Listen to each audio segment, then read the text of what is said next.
dimanche 31 mars 2024, joyeuse fête de Pâques à toute la communauté chrétienne. Mesdames et messieurs, bonsoir et bienvenue dans ce journal. À la une de l'actualité, les fidèles chrétiens célèbrent ce dimanche la fête de la Pâque. Considérée comme la plus grande fête chrétienne, la Pâque commémore la résurrection de Jésus. Quel sens et signification revêt cette célébration? Élément de réponse avec Anissé Yanvi, directeur de communication de la conférence épiscopale du Bénin. Le fondateur du groupe de presse ESAE, Clément Adéoti Adéchian, et son personnel ont reçu cette semaine la visite d'une délégation de la Haute Autorité de l'Audiovisuel et de la Communication RAC. Objectif de cette visite est la vérification de l'effectivité des clauses renseignées dans la convention collective. À suivre d'un instant à l'autre les impressions de quelques membres de la délégation au terme de cette visite. En sport, la Super Ligue professionnelle de football du Bénin aborde sa 10e journée ce week-end. Le point des rencontres dans ce journal. L'École supérieure d'administration, d'économie, de journalisme et des métiers de l'audiovisuel ESAE offre de nouveaux challenges pour l'année universitaire 2023-2024. Étudiantes et étudiants, parents d'élèves nouveaux bacheliers, ESAE, c'est la garantie d'une formation de qualité à des conditions très avantageuses. À Gbedjromede, à Papa, à Boumekalavi et Parakou, inscrivez-vous en administration générale, administration du travail et de la sécurité sociale, trésor et finances publiques, impôts, diplomatie et relations internationales, journalisme et métiers de l'audiovisuel, gestion des marchés publics, planification et développement local, sciences économiques, sciences juridiques et toutes les filières des sciences de gestion. ESAE vous offre des bourses, demi-bourses et de réductions pour les premières inscriptions dans toutes ces filières. Waouh! En licence 1, 2 et 3 et en master, bénéficiez jusqu'à 50% de réduction sur tous nos sites. N'est-ce pas génial? Infoline. ESAE Gbedjromede, 3e rue à droite en quittant le carrefour Le Jador pour la BIBE Jéricho ou au plus 229 90 93 65 21 98 98 14 00 à Kpakpa au plus 229 52 88 33 33 à Boumekalavi au plus 229 52 88 44 44 Parakou au plus 229 52 46 12 12. ESAE, l'excellence à un nom.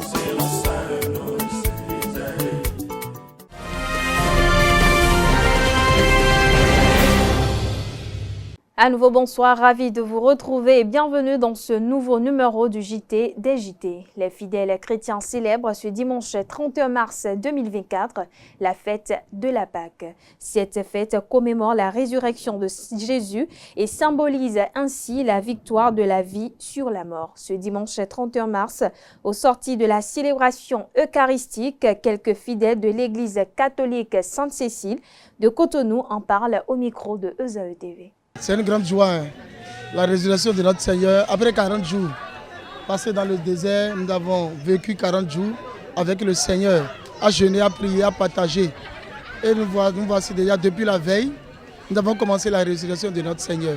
Et c'est la joie dans la maison, c'est la joie dans les quartiers, c'est la joie sur toutes les paroisses. Moi je suis en joie, ma famille est totalement en joie, car la résurrection de notre Seigneur, c'est la joie totale. C'est la joie au cœur pour nous chrétiens que nous sommes. Et chacun essaie de tirer le drap de son côté afin de festoyer. Donc, on est passé de l'étape du carême à l'étape de la joie pascale. Il y a vraiment une foule immense depuis hier soir. Et la joie bondissait dans le cœur de chacun de nous, chrétiens que nous sommes. Ça fait partie des plus grandes cérémonies qu'organise l'Église catholique. Et moi, pour la fêter, je vais le fêter en famille.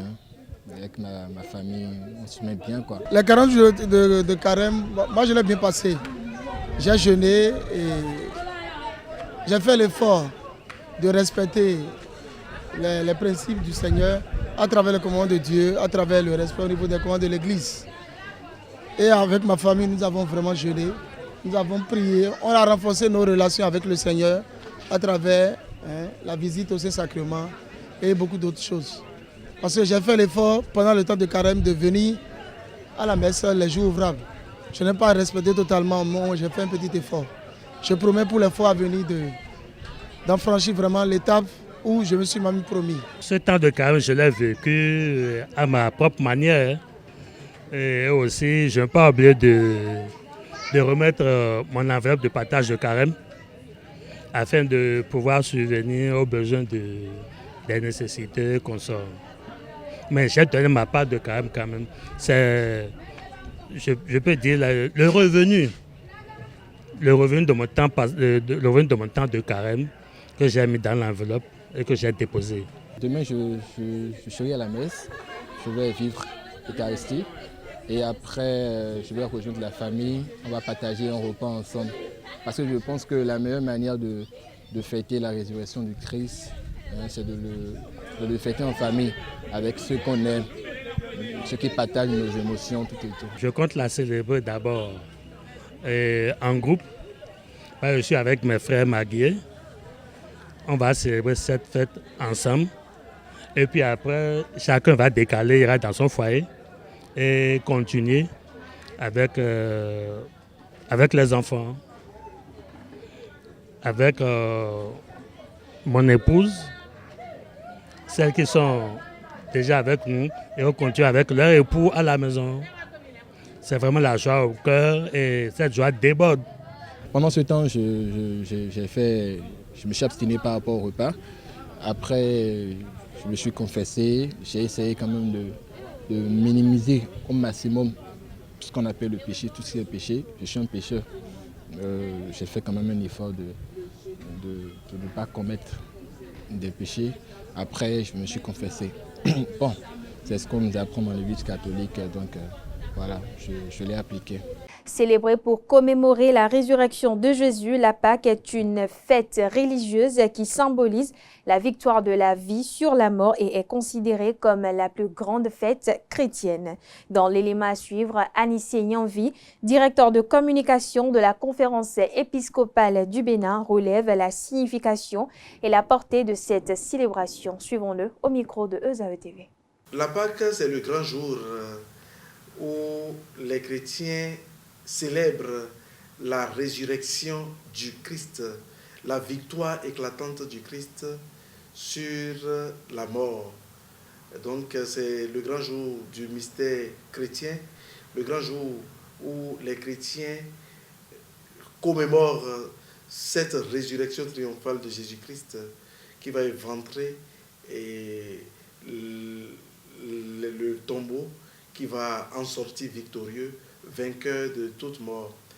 Et c'est l'espérance pour tout chrétien, justement, cette célébration, c'est l'espérance pour tout chrétien de savoir que tout ne s'arrête pas à la mort ou aux difficultés passagères.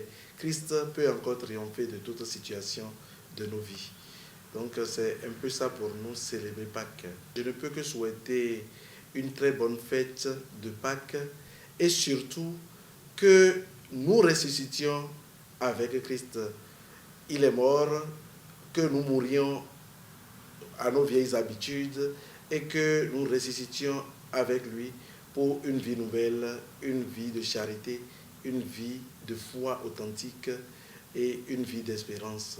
Je l'annonce au sommaire de cette édition, le fondateur du groupe de presse ESAE, Clément Adéoti Adéchian, et son personnel ont reçu ce lundi la visite d'une délégation de la Haute Autorité de l'Audiovisuel et de la Communication, RAC. L'objectif de cette visite est la vérification de l'effectivité des clauses renseignées dans la convention collective. À l'occasion, une visite d'inspection des locaux de la rédaction de ESAE Télévision a été faite. De la rédaction au studio en passant par la régie, la délégation de la RAC a été édifiée sur le fonctionnement de la chaîne de ESAE Télévision. Au terme de la visite, quelques membres de la délégation de la RAC ont livré leurs impressions. Suivez plutôt. Que tout est au point et je dis bravo à ESAE TV et radio. L'objet de la mission, c'est de venir voir le respect, n'est-ce pas, des différentes clauses contractuelles, ce qu'elle a eu à dire, voir si réellement c'est une télévision qui est digne de ce nom-là ou une télévision qui est peut-être qui ne respecte pas les normes. On a vu les studios, on a vu les caméras, on a vu tout ce qu'il y a comme équipement et c'est des équipements vraiment modernes. On a vu le personnel également qui sont techniquement formés et on est sidéré, comme l'a dit la présidente. Et on ne peut que vous exhorter vraiment au respect des différentes clauses contractuelles et inviter la jeunesse à profiter de ce joyau technique que le promoteur a eu à installer pour votre formation, pour votre épanouissement. Je crois que c'est beau. On a pris en dehors de ça aussi quelques informations complémentaires pour mieux localiser votre radio, votre télévision et savoir si entre-temps le personnel est déclaré à la CNSS. Il m'a dit oui, nous ont dit oui. Je crois que nous tirons vraiment un chapeau pour ce promoteur et il doit être un promoteur modèle. Après ESAE Télévision, c'est au tour du quotidien L'Informateur. Le quotidien a également reçu une délégation de la Haute Autorité de l'Audiovisuel de la Communication RAC en visite d'inspection. L'objectif était de vérifier que le quotidien répond aux exigences de l'autorité de régulation des médias. Au sorti de cette visite, Juste Ayoro, chargé de mission du président de la RAC, s'est confié au micro de ESAE Télévision. Il nous a été assigné comme mission de parcourir les organes de presse écrite. Le but de cette mission, c'est de recueillir des informations sur le fonctionnement des organes de presse. Déjà, savoir que l'organe de presse a un siège et voir si cet organe est à jour par rapport aux dépôts légaux. Et nous avons pu remarquer à l'informateur qu'il y a des efforts importants qui sont faits par rapport à la légalité, par rapport à ce qui doit être fait pour que les informations soient transmises avec l'honnêteté, l'objectivité, la véracité requise. Je voudrais leur demander de continuer à consentir les efforts convenables pour que nous ayons une presse de qualité. Je les encourage dans ce sens parce que sans la légalité, nous ne pourrons rien faire. Sans la discipline, nous ne pourrons rien faire. La liberté, oui, pour la presse, mais avant et après tout, la responsabilité. Toujours dans le même registre, Judicaël Rouanou, directeur de publication de l'Informateur, s'est confié également aux sorties de cette visite. Il est toujours au micro de ESAE TV. C'est une mission de la RAC, une mission assez importante pour l'autorité de régulation qui a décidé de parcourir les médias ayant une existence légale pour vérifier le travail qui se fait au niveau de chaque maison. Et 3 questions fondamentales. D'abord, c'est la légalité, si nous avons le récépissé d'existence légale du journal. Et après ça, la périodicité, et puis ils ont essayé de discuter avec nous par rapport au contenu. Je pense que c'est dans l'ensemble, comme vous l'avez entendu, du chargé de mission du président de la RAC, c'est une note de satisfaction au niveau du journal L'Informateur, où ils sont repartis, et c'est vrai, en prodiguant quelques conseils, mais ils ont été satisfaits de ce qui se fait déjà et nous ont encouragés à continuer pour le travail républicain. Le gouverneur du Lions Club international du district K103 A4, William Ray, a effectué sa première visite officielle au club Cotonou Fraternité le samedi 23 mars dernier à Godomain. Sa présence s'inscrit dans le cadre de la visite du gouverneur au club du district. Le reportage est signé ESAE TV. Les membres de Lions Club Cotonou Fraternité ont reçu la visite officielle du gouverneur William Ray le samedi 23 mars 2024. Une première comme inscrit dans le programme du gouverneur. Le gouverneur, dans son programme, il a l'obligation de visiter tous les clubs qui relèvent de son district. Et c'est dans ce cadre que j'ai visité aujourd'hui le club Cotonou Fraternité, qui est un club parrainé par notre district. Un moment d'échange qui a permis au gouverneur William Ray d'apprécier les progrès du nouveau club. Les membres, je les connais personnellement et c'est dans ce cadre que je peux vous dire que je sors de cette visite vraiment satisfait parce qu'ils sont décidés, c'est des membres très enthousiastes, qui sont décidés à mener des actions à fort impact au profit de nos communautés.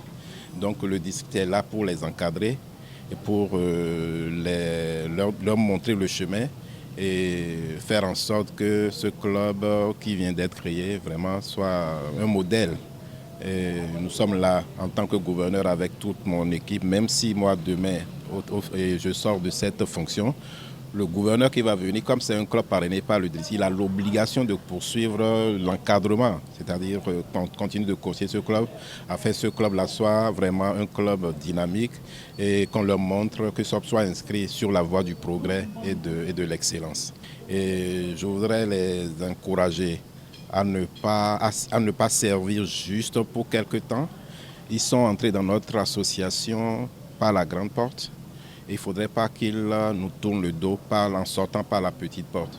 Nous sommes là pour travailler à leur satisfaction et moi, en ma qualité de gouverneur, je prends l'engagement de les soutenir, de les encadrer et de leur montrer le chemin, de les former, de leur envoyer des formateurs de haut rang afin qu'ils comprennent l'association, qu'ils connaissent l'association à laquelle ils appartiennent. C'est avec joie que les membres de Lions Club Cotonou Fraternité ont reçu la visite de l'initiateur de leur club. Quand quelqu'un qui initie un club vient vous rendre visite, imaginez la joie des membres de voir leur créateur autour d'eux. Ensuite, c'est un devoir lion que nous avons accompli ce soir. Nous avons beaucoup appris. Certes, nous sommes un club jeune, 2 mois d'existence. Nous avons sûrement fait beaucoup d'erreurs. Et qu'il a relevé dans la présentation du club, il a souligné nos difficultés que nous avons déjà pris en challenge. Des conseils qu'ils ont pris l'engagement de mettre en application. Libéré de prison il y a près de 3 semaines, Bassirou Diomaye Faye est en passe de devenir le plus jeune président du Sénégal. Il a tenu sa première conférence publique ce lundi, date de la célébration de ses 44 ans. Voici un extrait de ses propos, des propos recueillis par l'ORTV. En m'élisant président de la République, le peuple sénégalais a fait le choix de la rupture pour donner corps à l'immense espoir suscité par notre projet de société et donner corps à ses aspirations. Je m'engage à gouverner avec humilité, dans la transparence, à combattre la corruption à toutes les échelles. Je m'engage à me consacrer pleinement à la refondation de nos institutions et au renforcement des fondements de notre vivre ensemble. Parlons toujours du nouveau président du Sénégal, Bassirou Diomaye Faye, est désormais le successeur de Macky Sall après avoir remporté les élections présidentielles au Sénégal ce lundi. En 12 présidentielles au suffrage universel, c'est la première fois qu'un candidat de l'opposition l'emporte dès le premier tour. Au micro de ESAE Télévision, l'analyste politique Agapite Napoléon Maforican nous expose les défis à relever par le nouveau président. Suivons ensemble.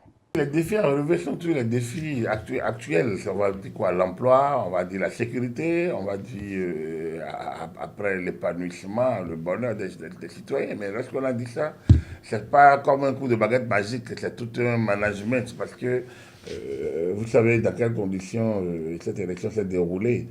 Il faut déjà commencer par saluer le bon fonctionnement des institutions. Et ça, c'est intéressant. Et même si le chef de l'État a voulu faire un forcing, la Cour constitutionnelle, le Parlement a été mis à profit en profitant de la majorité. La Cour n'a pas suivi l'orientation. Elle aurait pu suivre également. Elle aurait pu suivre l'orientation qu'on serait à attendre des élections en décembre. Donc, tout ça montre simplement la vitalité de la démocratie sénégalaise, une vieille démocratie qui parfois surprend agréablement, parfois désagréablement par certaines des échauffourées qui sont parfois osées et poussées à des extrêmes. Je trouve que c'est une nouvelle page du Sénégal qui s'ouvre et une nouvelle vie pour le nouveau président et tout son dispositif, notamment son parrain, mon mentor, Sonko, qui il y a quelques mois encore ne pourrait rêver de rien d'autre que d'une incertitude.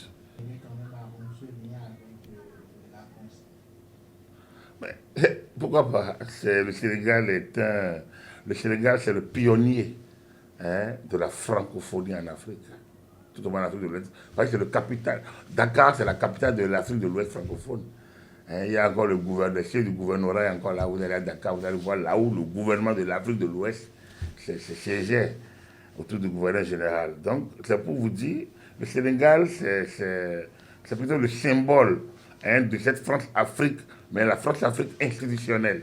Je ne parle pas de la France-Afrique des tabloïds ou médiatiques, non. Je parle de la France-Afrique, la bonne France-Afrique, la France-Afrique coopération, la France-Afrique institutionnelle. Maintenant, il est normal quand même qu'on en arrive à la question de la monnaie et que cela soit discuté, cela soit débattu, cela soit une réalité. L'ouest africain, créer une monnaie seule dans l'espace dans lequel nous sommes aujourd'hui, ce serait faire preuve d'un protectionnisme, d'un égoïsme interne à la limite des mesures protectionnistes qui ne profiteront in fine à personne. Parce qu'il faut bien arrimer la monnaie. Quelle est c'est vrai, le Sénégal a la mer et a les produits marins.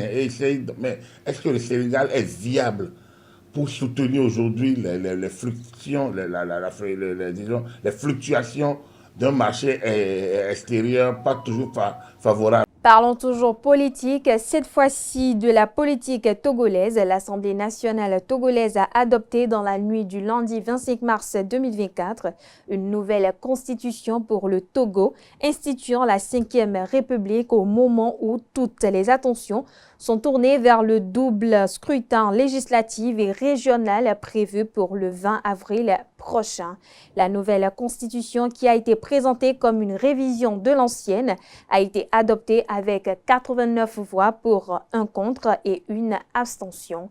Agapite Napoléon Mafrican, consultant et analyste politique, s'exprime sur cette nouvelle démarche des députés togolais. Des propos recueillis par ESAE TV. Le Togo, pour moi, est un cas d'école, un cas qu'on doit étudier en sciences politiques.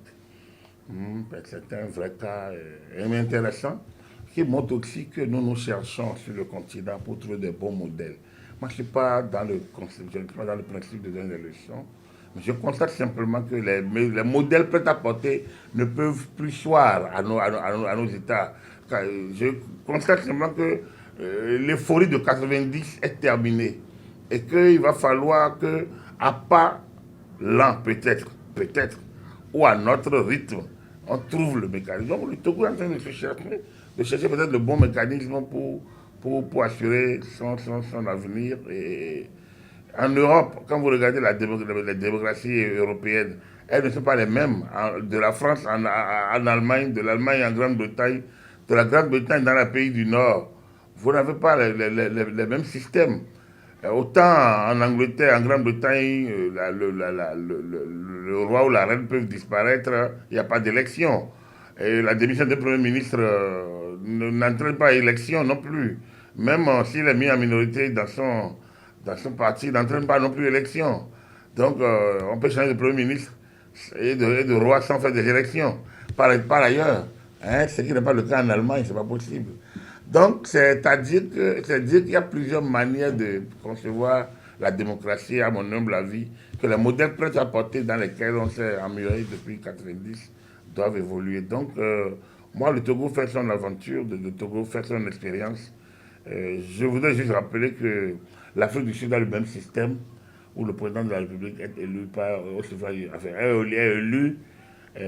par l'Assemblée nationale sud-africaine. Pour régler la question, disons, pour gérer la question des différentes, comment on appelle ça, des composantes de la population, les blancs, les noirs et les métis. On estime que si on devrait aller au suffrage universel direct, c'est comme si on laissait le pouvoir à une communauté. Le Bénin a expérimenté ce système sous le PAPB, où l'Assemblée nationale révolutionnaire se mettant en place. Le président du côté central du parti, président de la République, président du Conseil des ministres, est élu par l'Assemblée nationale révolutionnaire. Donc, ce n'est pas un modèle nouveau, c'est un modèle de gradation où le pouvoir est au Parlement, où le Parlement prend directement le pouvoir du contrôle. Et là, il ne contrôle pas l'action du Premier ministre, il contrôle directement le président de la République. C'est un pouvoir aussi centralisé. Donc, les deux, le chef d'État peut dissoudre le Parlement. Le Parlement peut mettre normalement en minorité le président de la République. Cette édition se poursuit. Les membres du gouvernement béninois ont tenu cette semaine la session hebdomadaire du Conseil des ministres. Présidée à l'accoutumée par le chef de l'État, chef du gouvernement et président de la République Patrice Talon, d'importantes décisions ont été prises. À ce propos, je vous invite à suivre le point de la séance avec le porte-parole du gouvernement, Wilfried Léandre Humbechi. Au chapitre des mesures normatives, mise en place et modalités de tenue du registre des Béninois de l'étranger. Dans la perspective de l'amélioration de la qualité des services consulaires offerts aux Béninois de l'étranger, dans un contexte de digitalisation croissante, il est prévu de mettre en place un système favorisant le recensement de nos compatriotes vivant hors du pays afin de constituer le registre des Béninois de l'étranger. Ce dispositif est en parfaite cohérence avec la loi numéro 2017-08 du 19 juin 2017 portant identification des personnes physiques en République du Bénin qui prévoit, en son article 4, que, citation, un numéro personnel d'identification NPI est attribué à toute personne physique de nationalité béninoise inscrite sur un registre tenu dans une mission diplomatique ou un poste consulaire béninois à l'étranger. Fin de citation. Au demeurant, la finalité est de permettre aux Béninois qui y sont inscrits de demander à l'État de leur assurer la jouissance de leurs droits de Béninois vivant à l'étranger. C'est pour fixer les conditions et modalités d'enregistrement que le présent décret est adopté. Il prescrit que l'inscription au registre est gratuite et individuelle. Elle peut être faite par tout compatriote vivant à l'étranger au profit de son conjoint de nationalité béninoise ou de ses enfants mineurs. Elle est obligatoire pour bénéficier de la protection consulaire et des services délivrés par le réseau diplomatique et consulaire du Bénin. Autrement dit, le registre sert de base pour l'émission des cartes consulaires et de tous autres documents administratifs au profit des Béninois de l'étranger par les représentations diplomatiques et consulaires. En fonction du lieu de résidence, tout Béninois de l'étranger est rattaché à une circonscription consulaire. Les données personnelles sont collectées et traitées dans les conditions prévues par les textes en vigueur.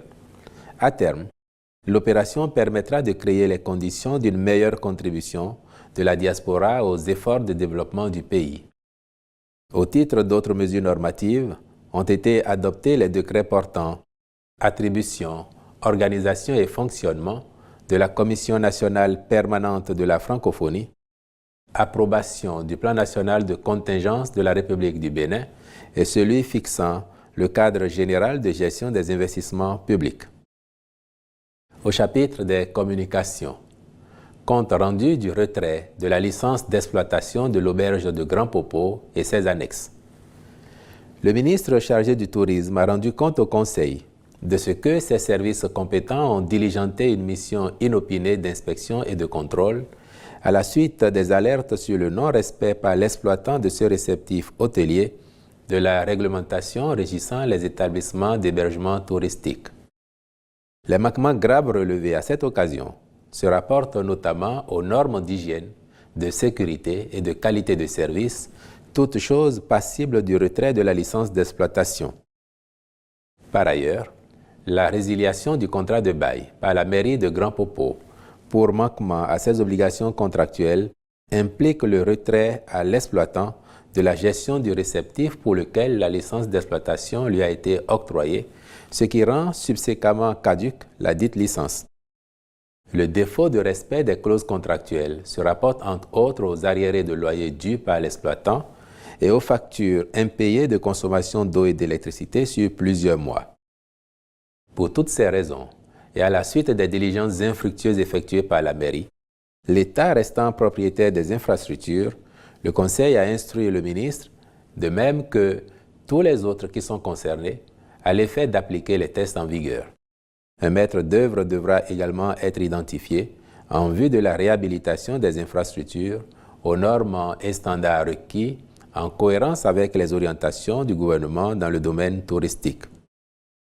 Au chapitre des rencontres et manifestations internationales, il a été autorisé la participation du Bénin à la 91e session générale de l'Assemblée mondiale des délégués nationaux de l'Organisation mondiale de la santé du 26 au 30 mai 2024 à Paris en France.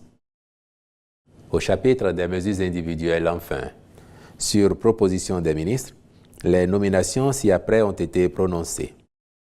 Au ministère du Développement et de la Coordination de l'action gouvernementale, directeur général des politiques de développement, M. Syriac Romuald Adekambi Edan.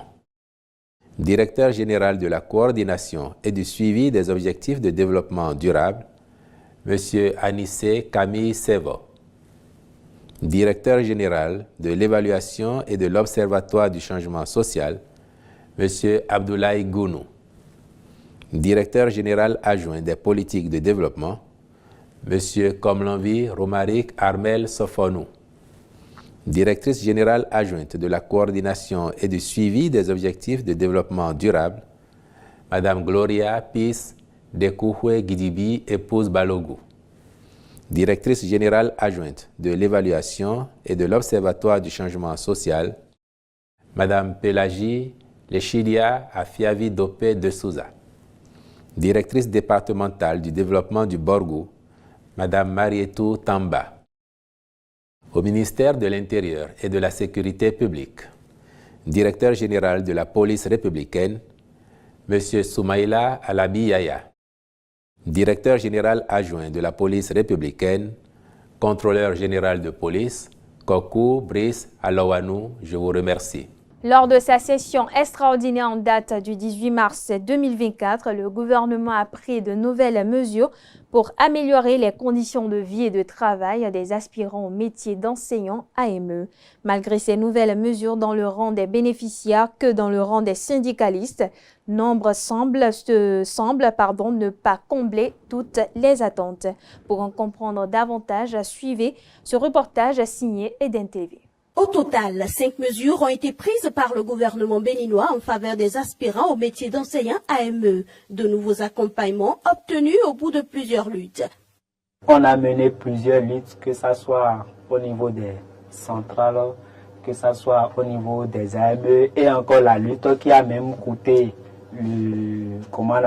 la suspension des contrats de nos camarades. C'était en 2022 où on réclamait une meilleure condition de vie et de travail, on réclamait le reversement parce qu'on n'en pouvait plus face à la cherté de la vie. Mais le gouvernement ne nous avait pas compris et avait suspendu certains. Des luttes qui ont porté aujourd'hui leurs fruits au grand bonheur de cette catégorie d'enseignants créée fin 2019 et déployée dans les écoles primaires et secondaires publiques. Le gouvernement d'abord a réintégré les camarades dont les contrats ont été suspendus en 2022 et nous en remercions vraiment. Aujourd'hui, les AME femmes peuvent s'estimer heureuses et accoucher, aller payer. Et aussi, comme mesure, nous pouvons inscrire nos enfants au collège en tant que fils d'enseignants. Et maintenant, les services faits à la nation, les 20 000 heures de services faits à la nation et le contrat qui est les rémunérations qui sont venues à 12 mois sur 12 ans. Des avancées qui réjouissent certes, mais les regards sont tournés vers le reversement en argent contractuel de l'État de ces AME, unique condition pour solutionner d'autres problèmes de ce corps d'enseignants. Lorsqu'on attend ça, tout le monde est heureux de constater qu'il y a une amélioration. Sauf que, au lieu de chercher à dire qu'on améliore, on fait des choses, c'est de les reverser purement et simplement, ou leur reconnaître leur statut de contractuel de l'État. Parce que ce que beaucoup ne savent pas, c'est que le statut général de la fonction publique n'a pas prévu le recrutement des occasionnels, des AME et autres. Le reversement est très capital parce que même le gouvernement l'a promis en décembre 2000. Donc on souhaiterait que le gouvernement revienne sur ça parce que le reversement aurait réglé encore d'autres problèmes. Problème de bivalence de mois que nous avons aussi dans nos collèges parce que rappelons que les enseignants, les AME sont à coup d'heure. Il y en a qui sont à 28 heures, à 30 heures. C'est le reversement qui peut régler ce problème-là. Il y a aussi le problème de la stabilisation. On a toujours des AME qui sont encore à 2 à 3 collèges. Le secrétaire général de la CSTB félicite toutes les parties prenantes à la lutte pour le mieux-être des AME et invite à maintenir le cap. Malgré ça, il faut qu'on félicite la FESEN CSTB, qu'on félicite les AME, les enseignants, tous les travailleurs, toutes les composantes, parents d'élèves et le peuple entier qui nous a soutenus et dans la lutte, qui a permis quand même de faire ce petit pas-là. Parce que sans lutte, on n'aurait même pas obtenu ça, malgré les morts qu'on enregistre tous les jours. Ça montre que seule la lutte paie et qu'il faut que non seulement qu'ils continuent la lutte pour le reversement des AME. Selon le compte-rendu du Conseil des ministres, mis à part le bénéfice de l'assurance maladie et l'exemption des frais de scolarité, ces nouvelles mesures représentent un effort financier annuel de plus de 10 milliards de francs CFA à la charge du budget national. Parlons coopération bilatérale à présent. Le Bénin et le Ghana, le nécessaire est désormais fait pour espérer la liberté et la facilité de communication entre les citoyens. Qu'ils se retrouvent sur l'un ou l'autre de ces territoires, l'accord de mise en œuvre du règlement de la CEDEAO qui vise à harmoniser les frais d'itinérance dans l'espace communautaire est signé entre les deux pays. C'était ce mercredi 27 mars 2024. Des précisions avec la télévision nationale. Entre le Ghana et le Bénin, l'expérience de communication électronique ne change plus pour les citoyens, même en déplacement. Le free roaming, suivant le règlement de la CEDEAO, devient réalité dans les deux sens. L'acte qui le permet est établi à Cotonou par les autorités de régulation des communications. En termes faciles, à travers cet accord, tout usager qui utilise des cartes SIM des opérateurs du Bénin et qui est en déplacement au Ghana pourra communiquer à des tarifs des usagers ghanéens.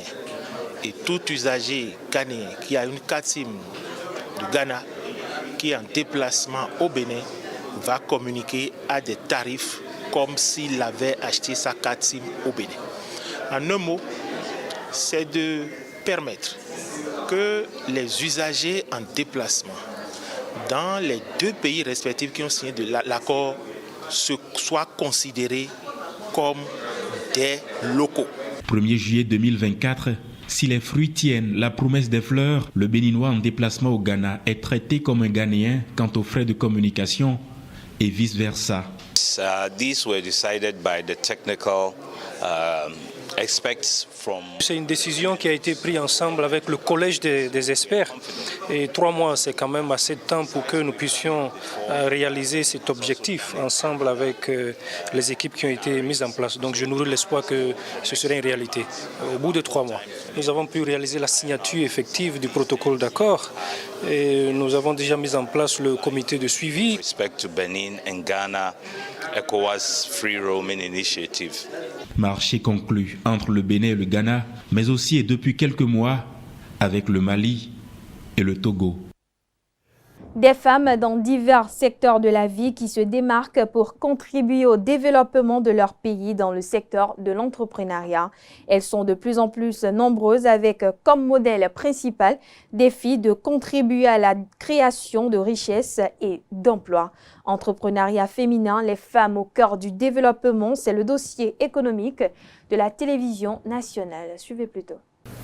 Que ce soit dans les domaines de la mode, de la santé, de l'hygiène, de la mécanique, de l'agroalimentaire, les femmes s'illustrent désormais. Elles créent, elles innovent et contribuent à l'économie. C'est le cas de Arlène, entrepreneur dans le secteur de la mode. J'ai travaillé 15 ans quand même avant de me lancer dans cette aventure. Je ne connaissais pas, c'était quelque chose que je ne connaissais pas, mais j'y suis allée juste parce que j'aime.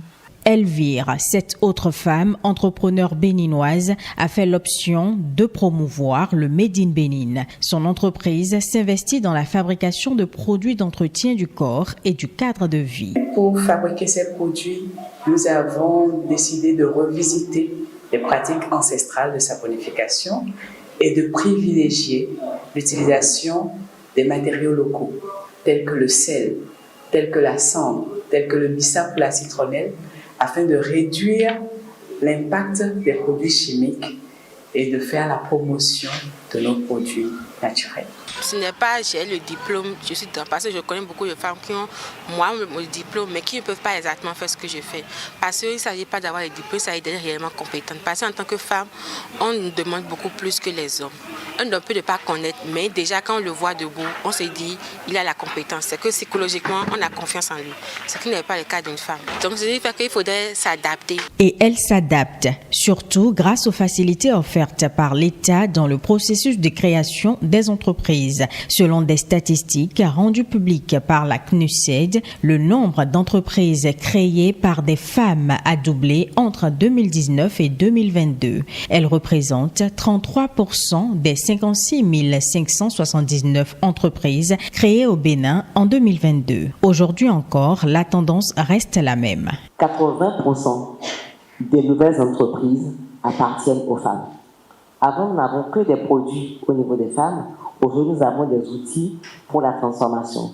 Nous enregistrons des brevets. Cette année, en tout cas depuis le mois de janvier, je n'ai enregistré que des brevets de femmes. Et les femmes sont le poumon de l'économie d'abord de chaque famille et progressivement de notre économie locale. Donc forcément, il y a beaucoup de structures aujourd'hui qui s'intéressent au développement, à l'épanouissement des femmes et qui vont investir dans la formation et le renforcement de capacités des femmes. Elles ont tout pour faire briller des entreprises, elles ont les aptitudes multitâches. Des aptitudes qui leur permettent d'être résilientes et de se positionner comme des modèles dans la société. Quand vous comparez déjà un homme dans sa gestion et une femme dans sa gestion, il y a une différence. Donc ce qui fait qu'aujourd'hui, quand vous voyez une entreprise gérée par une femme et une entreprise gérée par un homme de même envergure, niveau création de la valeur ajoutée, il y a une différence.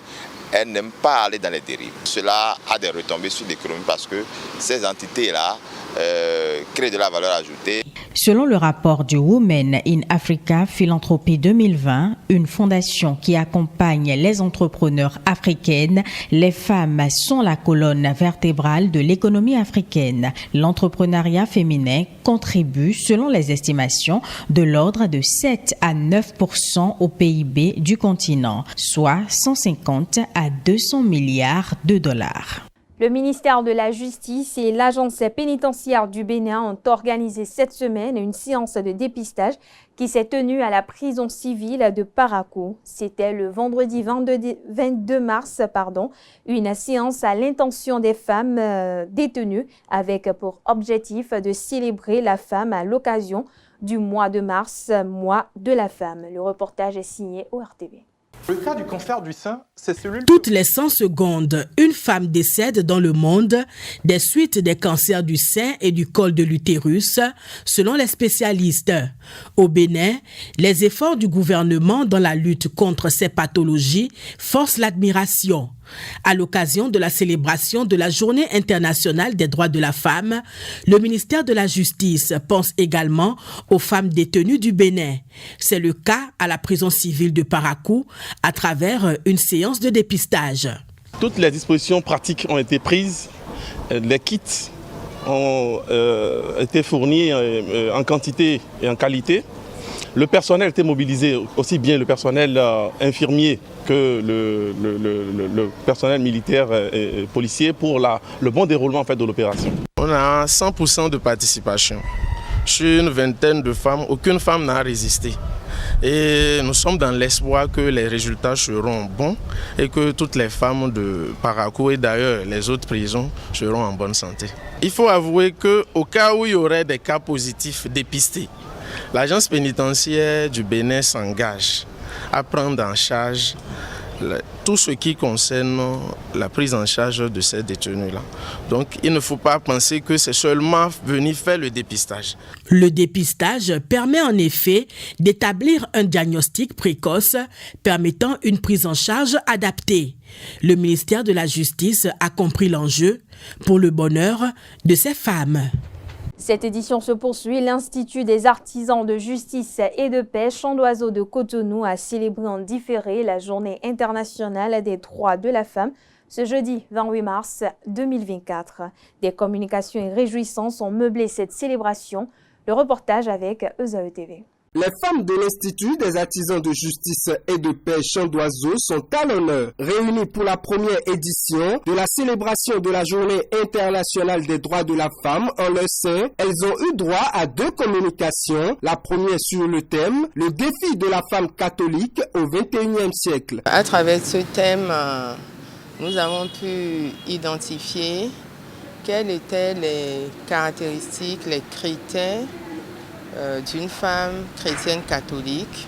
Quand on dit femme chrétienne catholique, à quoi est-ce qu'on doit s'attendre? Une femme de foi, une femme de prière. Et en termes de défis, nous avons identifié 3 sphères de défis pour la femme. La sphère familiale, la sphère professionnelle et la sphère sociale. Les femmes ont ensuite échangé sur leur santé, plus particulièrement sur le cancer du col de l'utérus. Le cancer du col de l'utérus survient secondairement à une infection, à un microbe qu'on appelle HPV. C'est un microbe qui est contracté au décours des rapports sexuels. Donc en gros, nous avons abordé les manifestations du cancer du col de l'utérus et les différents moyens de dépistage à travers la réalisation du frottis cervico-utérin et surtout le test à l'HPV qui est désormais disponible chez nous dans quelques centres publics. Cette initiative en différé de l'Institut des artisans de justice et de paix Chant d'Oiseau se fait le devoir de rendre les femmes plus vertueuses. Cette journée en 2 actes a inexorablement, indubitablement et fondamentalement pour but de faire de vous des femmes de foi, des femmes dignes de confiance et des femmes dévouées dans leur travail pour des ménages plus épanouissants. Le but majeur d'une telle journée de réflexion, c'est d'aider la femme à sortir de sa naïveté, car la naïveté, c'est le manque d'information, c'est le manque de formation spécialisée, c'est le manque de formation en renforcement de capacité, c'est le manque d'expérience vraie, pratique, c'est le manque d'ouverture à l'autre, c'est le manque de conseils reçus. Pour une première édition, les femmes de l'Institut, à travers ce programme de célébration, ont reçu multiples informations. Franchement parlant, la première édition, c'était meilleur. C'est super, moi j'ai aimé. Il y avait Madame Nadège qui nous a beaucoup plus éclairé sur le plan professionnel, sur la foi. Et il y avait aussi le docteur qui nous a beaucoup plus éclairé sur le cancer du col de l'utérus. Nous remercions le père directeur de l'IHIP qui a initié ce programme. Franchement parlant, moi j'ai appris beaucoup de choses. Désormais, la célébration de la Journée internationale des droits de la femme est inscrite au programme de l'Institut des artisans de justice et de paix Chant d'Oiseau, un acte pour célébrer ces vaillantes femmes qui ne cessent de contribuer par leur effort à l'essor de l'Institut. Parlons à présent de l'opération de vente aux enchères de motos, véhicules et autres matériels au commissariat de Fidrocet ce jeudi. Il s'agit du lancement d'une campagne qui se déroulera sur toute l'étendue du territoire national. La dite opération est organisée par l'Agence nationale de roulement des avoirs confisqués et saisis. Au terme de cette opération, plusieurs motos et un véhicule ont été acquis par les enchérisseurs. Le point dans cet élément signé Canal 3 Bénin. Affluence extraordinaire ce matin au commissariat de Fidjosé. Venus des 4 coins de la ville de Cotonou, ces hommes et femmes sont dans ce poste de police dans le cadre d'une opération publique de vente aux enchères de motos, véhicules et autres biens matériels. Avant de mettre en vente les biens saisis et confisqués, on attend jusqu'à présent, l'état actuel de la législation, on attend 3 ans. C'est les biens qui sont abandonnés dans les locaux de la police républicaine pendant 3 ans qui sont recensés. Et lorsqu'ils sont recensés, on les transmet à l'agence en charge des biens confisqués, de la vente des biens confisqués. Je crois que, comme vous le constatez, l'opération se fera en toute transparence et elle permettra à chacun de tirer son compte du jeu et permettra également aux autres de se mettre en règle ou du moins de faire un effort pour ne pas retrouver leurs biens dans cette situation-là. Prévue pour se dérouler sur toute l'étendue du territoire national, cette opération est placée sous l'autorité de l'Agence nationale de recouvrement des avoirs confisqués et saisis.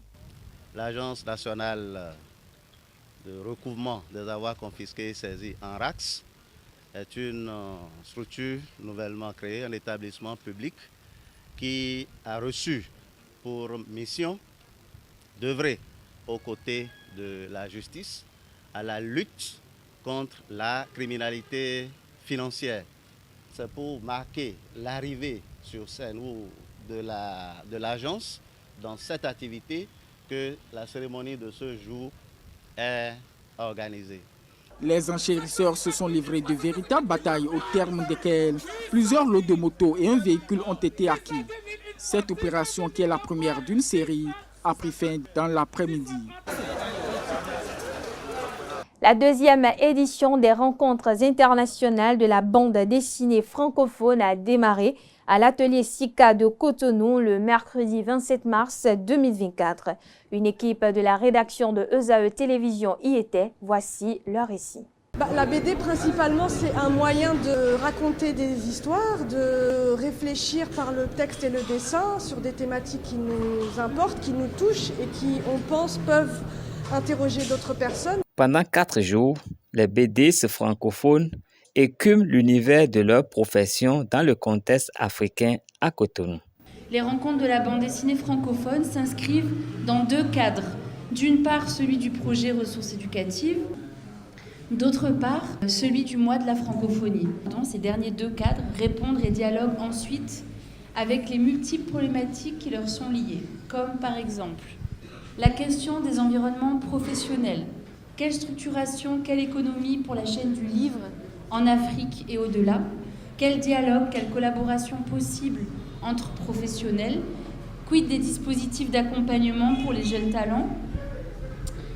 La question des usages de la langue française dans des dynamiques et dispositifs de création, dans les œuvres et leur promotion. On en parlait tout à l'heure avec Katmous et Zinem Benjeloun. Usage en différents pays et contextes linguistiques, usage en mouvement. Et enfin, la question de l'intégration de la littérature de jeunesse dans les apprentissages, au Bénin notamment, et plus globalement en Afrique, au sein des programmes et accompagnements périscolaires. Ateliers, conférences, projections, rencontres professionnelles d'échange et d'expérience vont meubler ces rencontres. Alors tout à l'heure, nous avons parlé de la thématique imaginaire linguistique et francophonie dans la bande dessinée en Afrique francophone. Ce qu'on peut retenir, c'est que déjà, ce genre de festival nous réunit pas mal d'auteurs, pas mal de personnes autour d'une même langue, c'est-à-dire le français. Donc c'est une langue avec laquelle on a un rapport assez particulier, un rapport très fort, puisque ça nous permet de dépasser des frontières. Pour moi, personnellement, ça me permet de faire de la bande dessinée, de raconter chez moi, avec cette langue-là aux autres. Des BDistes du Bénin, de la Suisse, de la France, de la Belgique, du Cameroun, du Togo, du Madagascar et du Maroc participent à cette deuxième édition des rencontres internationales de la bande dessinée de Cotonou. Je ne sais pas si c'est un refuge, mais en tout cas c'est un vrai moyen, en tout cas personnellement, d'introspection. Mais c'est aussi un moyen de faire des recherches et de partager ces recherches avec des lecteurs et des lectrices et qui dépassent les frontières, qu'elles soient du Maroc ou de... Et là, pour le coup, l'avantage de la langue, c'est que ça peut être lu au Bénin, ça peut être lu au Sénégal, ça peut être lu en Guadeloupe, ça peut être lu... Et puis c'est aussi pour ma part, j'ai choisi des thématiques qui nous concernent, en tout cas, je pense. La langue, l'histoire commune, avec l'histoire commune, l'histoire coloniale, l'histoire qui n'est pas si ancienne que ça, en fait. Le premier acte à cette édition des rencontres internationales de la bande dessinée a été une conférence sur le thème « Imaginaire linguistique et francophonie dans la bande dessinée en Afrique francophone ». Parlons toujours culture, le poète comorien El Haf Mab a transporté le public de l'auditorium de l'Institut français de Cotonou dans les îles du Comore le samedi 23 mars dernier à travers ses œuvres et des travaux et des tableaux artistiques inspirés de ses poésies. Le récit de la causerie littéraire avec ESAE TV. Langue, toi qui m'apportes la modernité, qu'importe le dessin. Tu me colles à la peau, populaire, argot, jusqu'au bilinguisme. Cette déclamation de Mwando par son auteur, le Comorien Abdelrahmane Bouana, Mohamed Bouana Foumou, a transporté le public de l'Institut français de Cotonou dans les merveilles de son île natale. Un poète riche, ses poèmes circulent sur les flancs comoriens. Vous vous imaginez? Je suis très sidéré par la présence du poète qui, loin d'être un invité pour les Béninois, est pour moi un père, parce que j'avais déjà eu la chance de le rencontrer il y a 3 ans. Et dans sa présentation, il a oublié de dire qu'il n'essaie pas seulement de transmettre l'art par la poésie, mais également par la photographie. Mab El Haf, c'est un monsieur exceptionnel. Un monsieur qui a fait d'abord le lycée agricole, il voulait être agriculteur. Après, il est devenu gendarme. Et aujourd'hui, ce qu'il est, c'est vraiment un monsieur plein. C'est un monsieur que je n'ai même pas de mots pour le qualifier. Et pour votre information, hier, il était à Dar es Salaam, de retour pour les Comores, et du Maroc, il a reçu une autre invitation pour aller faire sa prestation, genre ce qu'il a fait ici. Donc, c'est un monument. On ne peut pas le présenter en 1 minute, en 2 minutes. Venu à Cotonou dans le cadre de la Journée internationale de la francophonie, El Haf Mab a souligné ses rapports avec la langue française et la France, objet de son poème. Moi, j'avais compris que la francophonie devait être pour nous une richesse, une symbiose de culture qui allait nous permettre de nous rapprocher les uns des autres, qui allait nous permettre de nous enrichir, qui allait nous permettre d'aller vers un ailleurs meilleur pour mieux se développer. Mais quand j'ai écrit ce poème, c'est quand dans nos pays, on a commencé à mettre le visa pour empêcher les gens d'aller en France étudier. Alors qu'on croyait qu'en apprenant la langue française, on allait étudier en France pour mieux ajouter un plus à notre connaissance, d'autant plus que c'est pour bon nombre de nos pays le cordon ombilical qui nous unit après les indépendances. L'instant d'un après-midi, le public de l'Institut français de Cotonou a baigné dans les îles des Comores à travers l'envolée poétique orchestrée par El Haf Mab.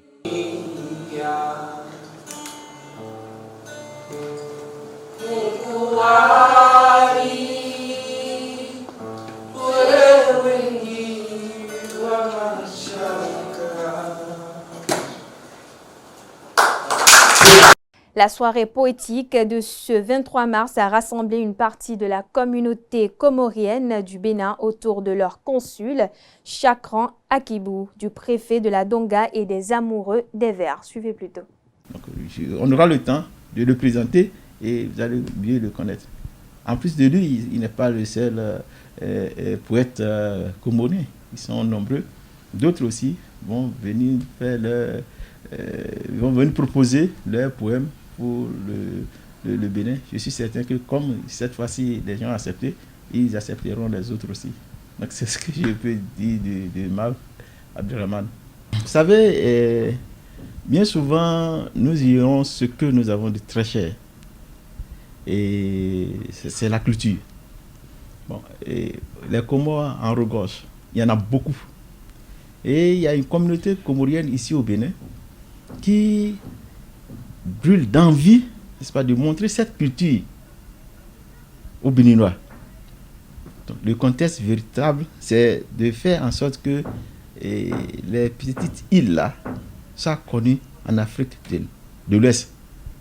C'est ce qui nous a poussé, n'est-ce pas, à négocier avec l'Institut français de Cotonou et faire parler de notre culture. C'est vraiment le contexte. Oui, la poésie, à notre sens, exprime mieux ce que l'on est. Vous avez vu la vibration.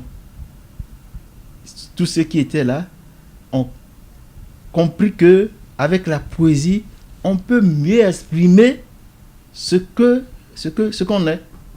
C'est pour cela que nous avons choisi ce point. Cette dynamique, la prochaine étape, on va aller très loin. Nous avons déjà rencontré le directeur général des arts et de la culture et nous avons fait des propositions pour qu'on puisse avoir une coopération entre les Comores et le Bénin du point de vue culture, et il a promis, n'est-ce pas, mettre un accent particulier sur cette demande. Nous avons commencé, je crois que on aura déjà une coopération, je ne vais pas parler de jumelage entre les Comores et le Bénin, en tout cas du point de vue culturel. Nous avons cette intention, n'est-ce pas, de travailler ensemble avec la culture béninoise. C'est que parmi les étudiants et les ressortissants comoriens qui sont ici, il y en a qui travaillent déjà avec les Béninois. Il y en a qui sont des acteurs dans des films béninois. C'est ça. Et puis on parle religion dans cette édition, 21e jour de jeûne pour les fidèles musulmans. Pendant cette période, les fidèles doivent rester dans la piété et surtout s'adonner à la prière pour recevoir les bénédictions de l'être suprême. Quelle est la portée spirituelle du jeûne? L'imam de la mosquée centrale de Calavi, le docteur Harouna Abdoulaye, nous en parle au micro de ESAE TV. Le quatrième pilier, c'est le jeûne du mois de Ramadan, soit 30 jours, soit 29 jours de chaque année. Alors ce jeûne, d'abord, c'est le fait d'adhérer à la légifération et d'accepter ce que Allah nous a demandé de faire. Et c'est un pilier de l'islam, comme nous l'avons dit tantôt, qui consiste à garder ce jeûne-là tout un mois durant de privation et de retenue et aussi de ferveur dans la croyance, dans la pratique religieuse. Dans le mois de jeûne, tout est bénédiction. Les adorations que l'on fait dans le mois de jeûne sont des adorations qui sont dans la bénédiction. Depuis le début du mois de Ramadan jusqu'à la fin. C'est pourquoi le prophète, paix et salut d'Allah sur lui, nous dit la première nuit du Ramadan, Allah subhanahu wa ta'ala fait descendre des anges. Il y a un ange qui vient dire « Oh, toi qui prônes le bien, viens vite à pas géant. Mais toi qui prônes le mal, il faut t'en aller. » Et les satans sont menottés. Les démons sont attachés, ils sont maîtrisés, ils sont neutralisés. Les portes du paradis sont grandement ouvertes, les portes de l'enfer sont fermées jusqu'à la fin de ce mois-là. Alors, c'est rien que la bénédiction. Les musulmans sont en pleine adoration en ce jeûne-là tout le long du mois de Ramadan. C'est ce mois-là qui a démontré que c'est un mois vraiment qui touche l'engouement de tous les musulmans. Les musulmans adhèrent à ce jeûne-là avec beaucoup d'enthousiasme. C'est un mois de partage. Le produit final que nous attendons dans le jeûne, c'est avoir la crainte d'Allah subhanahu wa ta'ala. Et c'est pourquoi Allah dit, le jeûne lui appartient lui-même, exalté soit-il. Il dit dans un hadith qudsi, Kullu amali buna Adam lahu illa som. Toutes les œuvres du fils d'Adam lui reviennent, lui appartiennent, à l'exception du jeûne. Mais le jeûne, lui, il m'appartient et c'est moi qui en connais les récompenses. Le jeûneur, il s'abstient de tout ce qu'il veut pour la cause d'Allah. Et c'est pourquoi Allah dit que ces récompenses sont illimitées. C'est lui seul qui connaît les récompenses là. L'homme ne pourra pas dire, quand tu jeûnes, tu as tel nombre de récompenses. Non, c'est Allah lui-même qui détient et qui connaît les récompenses qu'il donne aux jeûneurs. C'est pourquoi il faut faire le jeûne bien fait pour que vraiment les récompenses soient au rendez-vous.